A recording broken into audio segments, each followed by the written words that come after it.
Welcome to Bonnie's Beat. I'm your host, Bonnie Squires. We're coming to you from Radnor Studio 21, and we're broadcasting in Radnor Township and Lower Marion Township, and if you have Verizon Fios, even farther out. We like to bring you people who are doing interesting things in the community, but this is a special edition because my mother, Lillian Stein, is about to celebrate her 100th birthday. She is as smart as a whip.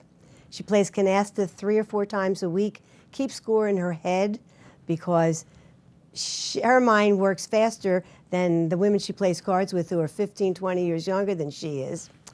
And I had recorded Bonnie's Beat with her, I guess 3 or 4 years ago.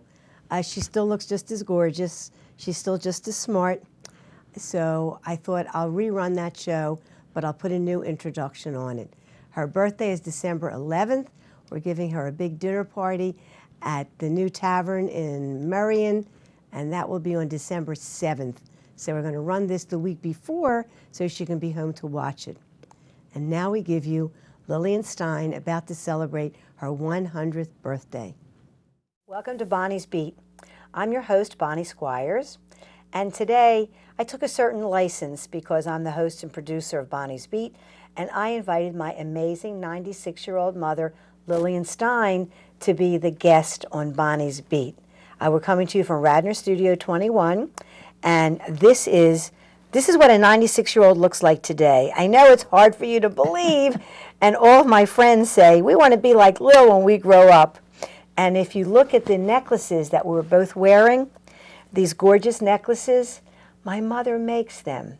She's made them for her Hadassah donor for years and years and years, and I don't know how she has the eyesight or the strength to do it, but she strings beads on safety pins and makes her own designs. And now I'll let Lil Stein tell you how she came up with the idea. Many years ago in Florida, I met a lovely woman whose name was Dorothy Paltrow. Little did I dream that I would meet her granddaughter, who became a famous actress, as we all know. And Gwyneth Paltrow. Gwyneth, who won the Academy Award. And Gwyneth's mother, whom you've been with, we became Life friends. Banner. We became friends, visiting me at my home and both places. However, I should be talking to you. Yes, you should be talking to me. This is a new experience for me. We've gone through many experiences, but this is really one of the most exciting, I think. And Dorothy came to visit me one time at my summer place, and she's wearing a very beautiful silver necklace, and I admired it and said, I love your sterling necklace. She says, have your eyes refracted, as she goes like this and says, they're safety pins. Dorothy, would you mind taking them off? I take the necklace off, put it in my pocket, and I says, when you go home to New York, to Long Island, you won't have it. But when I learn how to make it, I will mail it to you, which is what happened. And that put me on the road to whatever. How many hundreds of these beautiful necklaces have you sold, Mother? To make different designs and patterns and a little 1-inch safety pin takes a lot of know-how, but it took me a long time, but I enjoy each and every one. All the women, they'll wear a drop, they'll wear a gold necklace, and that was the latest style for years and years. No one looks at that anymore, but they all notice my safety pins. I have no idea why, but they are exciting to other people too. And there's many a time I'm in a restaurant or wherever I may be, and somewhere, and they just insist on buying it right off my neck. And so I am the best advertisement for myself. But also, you had some commercial experience also because oh, yes. You went into the National Liberty Museum. Oh, yes, I sold there, and that came about in a peculiar way, unusual and wonderful way. A friend of mine was wearing one in Florida, and she is with the president of the Borowski, the national and he's admiring her necklace, and she tells the story about me. Well, he has someone get in touch with me as manager and insists that I come and bring them there, and I did sell them. So that was really an accomplishment for a housewife, I guess I'd call myself. But everybody has, I mean, wherever you go in your circles, people are wearing these necklaces, and they'll wear them to formal events also. Yes. It goes with all kinds of clothing. Yeah, I was at Lankenau just last week, and I'm getting a card for parking. And the woman says to me, "I love your necklace." And I says, "I make them." Well, it so happens, I said, "What color would you like?" Because I knew she wanted it right away. So I have to deliver to her, and that's how things happen, too. But when I go to DASA meetings or wherever I may go with my friends, they don't mind. We're all wearing, they're different patterns, but it's the same idea. It's the same idea. They are just beautiful because the beads that you select, they look like onyx, they look like sapphire. They're really... Even my pearls and so forth. And then I decided to make this choker. Can you get a close-up of this, I wonder? Guys, look at this. Is this gorgeous? As a matter of fact, Mother, this matches what I'm wearing today. I may swap for the one I'm wearing. That's just beautiful. And you even... make bracelets. Well, I'm putting the bracelet on because this bracelet definitely goes. It's the same color blue as my outfit. It looks like I lost it. You just lost your I didn't bracelet. make a sale, but I did lose it. Anyway, there was a time when my late father would say, "Cottage industry has come to Wynwood," because that's where I grew up. And my mother, grab one of your headbands, Mother. Oh, this is another. This is all, it's not in my retirement. I just was never not working. I'm in Florida with a friend of mine. We're walking down the lovely, in Palm Beach, what's that lovely street? Worth Avenue. And Worth Avenue. And in the window sits this, I have never seen a visor that look like that. So when you're on vacation, money is real monopoly money. Yes. Yes. And so I bought it for you because it was like $30. For myself, I would never have done it. However, I take it home, my friend buys one, I buy one, and the two of us are admiring each other wearing these. Well, this gave me an idea. I finally found out where they came from. And we went into business in my friend's cabana at our summer place, which led on to we sold it to the casinos. I sold it all over Palm Beach up as far as Jupiter. And I would come dressed with my real jewelry, wearing one of these, and they had never seen a gray-haired salesperson. I overwhelmed them, made them all my friends, and I had the best time. And her name is Pekin, and my name is Stein. And I gave the name of PS Advisors, AD-Advisors. That was our name. Very clever. Yes. But now, what's your name for your this is my jewelry name right business? here. And it says? And it says Pin-Ups. Pin-Ups by Lillian. Very clever. Let me see if I can get that to stand up again. I may not be able to get it to stand up again. Up, there we go. Okay. Now, you've got 96 years of history, and you are one of the sharpest people I know, because when I turned you on to MSNBC a few years ago, you can talk about any issue, the elections, what's happening, especially with Rush Limbaugh. Oh my God, what he did to that young woman. Yes. And what he did to himself. Finally, he got nailed for being vicious and usurping his position, talking to 20 million listeners in the airwaves. Oh my goodness. Well, so far to date, he's lost 20 of his sponsors. 2 radio stations, one in Hawaii, one in Massachusetts, have dropped carrying his show. And the Republicans are running from him as fast as they can, even though he used to be the non-elected head of the Republican Party, according to Chris Matthews. And I believe Chris Matthews. Well, he's a fine gentleman. But we discussed this in the car even, because that was the utmost in my mind to find out how many people. How many sponsors. Sponsors, because he got his comeuppance. He got his comeuppance. I mean, he's laughing all the way to the bank, but the man is not exactly the epitome of morality. He's on his 4th wife. He was arrested for illegal procurement of drugs, yes. OxyContin. Yes. I mean, he's a rogue figure, and every time he uses the word, and he used this every time Hillary Clinton ran for anything, for Senate, for president, he called her a feminazi. He's been using that word for the past 2 weeks, and it just makes my skin crawl when he says something like that. It's really horrendous. It's one thing to disagree with someone, but it's another thing to use the most reprehensible insults and language. Just awful, just awful. My father always used to say, don't say hate. No. You only hate Nazis. We That's could the never, only thing you're allowed to we hate. never use that word in our house, ever. No. But I'm It not was a fond. no-no. I'm not fond of Rush Limbaugh. I won't say I hate him because I don't even know him, but probably to know him is to hate him. That takes care of That him. takes care of Rush. Now, it's 2012. You didn't have television when you were a girl.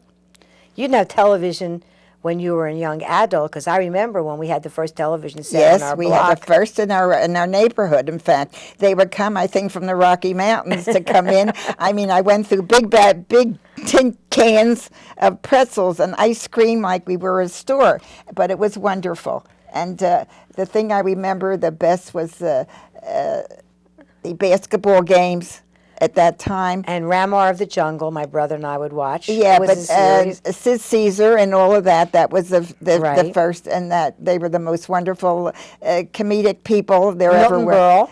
Well, all of that The Milton whole Berle show. Yes. And my father always watched the Friday night fights, sponsored by Gillette. But my father did not sit and watch. He danced around He the room, participated. throwing punches. He felt every punch. He threw every punch. And we weren't allowed to talk during a fight broadcast. But then I remember, before they had color television, I remember you and Daddy bought, it was like red, yellow, and blue, a plastic screen, and you put it on your television set. It magnetic, it clung to it, and that was supposed to look like color television. Yes. Plastic. It was a plastic screen, and it had 3 different colors. It was not very successful as color television. Well, can we go way, way back in time during the? I didn't know, but I bought my house at Brynmore Avenue, and I never knew. I don't think the President of the United States knew that day, December 7th, that night, war was going to be declared, and that I never got over that situation. That was Pearl Harbor Day. Yes. December 7th. Now my husband decides they're going to make him like a warden or something Oh, of the block. He was of an the block. auxiliary policeman during World War II, my father. For the block. And And they he had was him, guarding the mailbox. yes, and they had him assembling instruction booklets. I don't remember what the instructions were We had the for. blackout curtains, and if you heard these whistles blow, The sirens. the sirens, I'd had anyone that was in the neighborhood, and many a stranger would come, and we would all sit and stare at each other. Now I remember a gray-haired person. In those days, I was not aware of turning gray, and my Bonnie thought it was her grandmother. And she kept calling her grandma because she had no idea. I don't know how old you were even at the time. But I remember all these strangers sitting in my house till the all clear was sounded. That was from 41 to 45. Yeah. Well, I had a lot of people pass through my house. A lot of people pass through your house. Now, my maternal grandparents, Rose and Abraham Ponick, were also remarkable people. They had, before they knew each other, they had each fled from Russia and Poland under the Tsar because it was not a nice place for Jewish people to be living. And when I was a little kid, my grandfather told me that when he was inducted into the Tsar's army, they knew that if a Jewish boy put on a uniform, the family never saw or heard from him again. They were the front row. They were for the cannon fodder. So he traded his uniform from the Russian army to a tailor for a suit of clothes. And what he told me is that, and then he walked to the ocean, and he got on a ship, and he came to America. So, and ended up in Philadelphia, luckily for me. And my grandmother came with her parents, and this was all, they came between 1916 and 1920, and they landed in Philadelphia, and they made a wonderful life for themselves and learned to speak English, learned to read and write English. My grandfather was a very successful businessman, and my grandmother, Rose Ponick, worked beside him in our big toy store, A. Ponick and Sons, every day of her life until he died. Well, we were in business 68 years, so people did know us. And in fact, my father had a write-up in the Evening Bulletin at one time with his picture, and they called him Mr. Santa Claus. And when people would come in with their children or grandchildren, they'd say, "Thank Mr. Ponick," so they thought he was giving them all their gifts. Little did they know the register was ringing. It was a huge toy store at 10th and Chestnut Street. And they were a retail store, but also a wholesale store. But that was at, between the months of September and December. We never saw the men in our family because That's they were true. working. But and I always thought, in those days, I thought any father that was home on weekends must be lazy. I mean, our men were never around on weekends in the fall. The store was open 7 days and 7 Well, there nights was a week. union in those days, and they stayed until the last customer was on the street would come in. That's right. And that's why, because there were, in those days at Christmas and New Year's, there were people that sold on corners. They sold all kinds of stuff. And But Ponick's was a very, very big and very well-known wholesale distributor of toys from Mattel and Hasbro, and you name the manufacturer, and Ponick's Toys was carrying them and selling them to like the Strawbridges, the Wanamaker's, Yeah, we sold department the Kitty stores. Cities, all the big and small, sold them to everybody. And when you were a teenager, you were like the bookkeeper, right? my last year of high school, I would take, after school, I would take the trolley, 52nd, I would take the trolley to 52nd Street, take the L, and I was the bookkeeper that last year. And I did grow up too fast because once you're in a different world, and they just seem too young to me, the rest of the friends. High school? High school. When I went to my 25th reunion, I said, look at all these old people. I don't know what happened in the intervening years. That I don't know. Anyway, the Grandma Ponick, in those days, when she died in 1965, the age of 86, that was considered really old. Yes. Really old, because my grandfather died at the age of 77. My father died at the age of 77 also. But the women seem to have longevity in our family. Well, I hope so. Anyway, an interesting thing about my parents, they were the first ones to fly. And the first ones to go back, my mother, someone says, why don't you go to Europe? Well, they decided to go. They were going for the toy show in Germany, the toy show there. And my mother always said, that's where I was born. Why should I go back there? But in the meantime, that's what they did. And because of my parents flying, which was their first trip here, they stopped at Jacksonville at their brother's, and they went to Miami. And from then on, I had a perpetually packed suitcase, and I never stopped traveling. And that's how I saw the world till we were lucky enough that we started import, and then I went to the Orient and various places. And missed the plane from California to Japan one year. That was an interesting story. Oh, I was. The men were there, and we were very busy. We decided we were going to go into the airport and we're going to have a bite to eat. Our coats and everything. This is dead of winter, and our coats and our handbags, everything was in the plane, and the plane took off without us. What do we do? So I learned from my husband that you go to the top. And I don't know, maybe the president of the airline. I don't know who I spoke to. And I insisted, there were 4 women. And I insisted, all their husbands were buyers, owned their own businesses, and they were all there on the buying trip. And I insisted on 4 rooms and dinners and everything else, and the wake-up call, and it was terrible. And when we got to the Orient, we finally were able to get our coats and things, and we thought we'd be welcomed by our husbands as they went like this because they couldn't believe that we missed the plane. They were on the plane.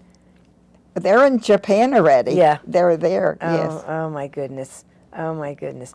Well, one of my fondest memories is every summertime, for a couple weeks before camp and a couple weeks after camp, I would go and stay at Grandmom and Grandpa Ponick's house that was on the beach block in Ventnor.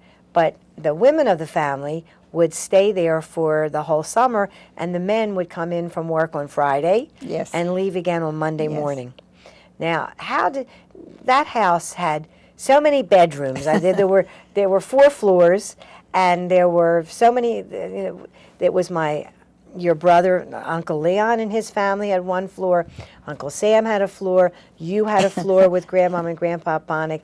And there was a big outdoor porch as well as an indoor porch. Yes. And you could see the ocean, you could see the boardwalk. Well, we were the beach block, that's why. Yeah, it was wonderful. Yes. Now, I wasn't aware, I was too young to know when they bought that house. Do you remember when they bought it, or what motivated them to buy that big house? No, I know. I cannot remember that. But we, so-called the younger generation, we were only there in the summer. My mother and father would go there during the winter every weekend. My father, in later years, decided he was going to surprise my mother, and he bought her an anniversary present. You didn't have to take a test in those days. At least my father didn't. And to get a driver's license. And we were dumb enough to let him drive her down there, and they survived the trip. I don't know how many hours it would take them to go, because when I was a kid, my brothers, myself, I can remember very well my father in this big Ford that everybody had a Ford, and we would go to Wildwood in those days. And on the way home, we didn't have air conditioning. Your windows are open, and we had crates, those wooden crates that you buy at the farmer's stand, of apples and peaches and whatever, and the fruit flies were flying around with us and the regular fly. But we had a wonderful time, and that I remember very well. I remember collecting seashells and with a crayon making designs on them, and then I put them on the different levels of steps leading up to Grandmom's porch, and I would sell them for a penny or 2 cents, and people would actually buy them coming home from the beach. They felt sorry for me, I guess, So much effort went into that. Well, who has that lemonade stand and started? Oh, Alex's lemonade stand. I don't think you were up to that. That's different. That's an amazing, yes. amazing charity. Well, just recently, we had a family reunion with a cousin that we hadn't seen in many years, and it turns out that her son, Robert Zamsky, and his wife, Sharon, they live right in Radnor. So they can actually see this show when it comes on, nice, yes. on a Monday night. And we had a wonderful reunion. We had a bar mitzvah brunch at Robert and Sharon's home, and my brother, Bruce, and his significant other, Diane, were there. My mother and I were there, and my cousin Toby Ponick, used to be Zamsky, went back to her maiden name. That's Ponick. Robert's mother. Robert's mother. Robert's sister Barbie was there. I mean, a whole host of relatives. Yeah, they flew in from Florida. And the bar mitzvah, my cousin Ronnie, he was Toby's sister. Ronnie Marcus was there with her husband Buzzy, and the bar mitzvah boys, brother and sister, were there. It was a whole family reunion, and it was really delightful. And we had a picture taken of 3 generations of the Ponick women, as I call them, But not too many people have a 96-year-old to adorn any of their photos. Well, how about the photos that I brought in of other? I had brought a photos of my mother spent 2 days going through her photo drawers. Literally, I did not leave the house. And she put together, and she brought a whole tote bag of photographs of her grandparents, her parents, every family event. And my grandparents, who I really never knew, I'm glad I have a picture of them. My grandfather spoke 7 languages, a very handsome man, and a picture of his mother. Well, for this bar mitzvah boy, it would be like the 7th generation. Right. I lost track of how many generations. Yes. And they all took pictures of that to give them. And I thought that was... Well, what they actually did, my mother's not computer literate. She's very smart in a lot of areas, but she has no clue what a computer does or how you work it. But my cousins took those old photos and scanned them into their computer so they could share them. And then when I sent the photos I had taken to my cousin Ronnie by email, she took some photos out of her wedding album and scanned them and sent them to us so my mother could see her brother Sam and her late brother Sam, her late sister Evelyn, who were Ronnie's parents. So that was a treat also. Computers are amazing things, Mother. I know, but when You would be a whiz. they take a cell phone and they're taking pictures, I mean, the whole thing. Let's talk about cell phones. The whole thing confuses me. All my mother's friends are 15 to 20 years younger than she is because nobody her age can keep up with her. This woman shops and sews, she sells, she Well, she does and I'm everything. the one that is the scorekeeper for Canasta, for 2 buildings. And she's a designated driver Yes, for her yes. friends for all the Hadassah luncheon meetings. But she doesn't know from cell phones, except one of her younger friends demanded that she have a cell phone in case of emergency. So dutiful daughter Bonnie, I went to the AT&T store where I have bought my cell phones for years, and I bought one for my mother, and I set up an account, and my husband Sammy, who has 2 degrees in computer sciences, he tried hundreds of times to teach her how to answer the phone, how to make calls. She keeps it plugged in all the time. She's never been able to answer a call. She's never been able to sell a call. I just pay for that phone every month, and she won't give it up. It's like a security blanket. But it looks nice in the kitchen. yes, it looks nice in the kitchen. Once in a while, I remember to take it with me in the car, which was the only thing that you worry that I could use that in Right. an emergency. Right, but she doesn't know how to make. Yes, I know. I know. I have the book with me, and papers on the back. I tell her the instructions in a little zipper bag how to make the call. But I never give it out to anybody because no one's going to call me on that thing. No. Because I wouldn't be with it constantly, And glued to my ear. And not only that, you wouldn't know how to answer it. So it's No, I don't think so. I keep telling her, just press the green button. No, it doesn't work. Doesn't work.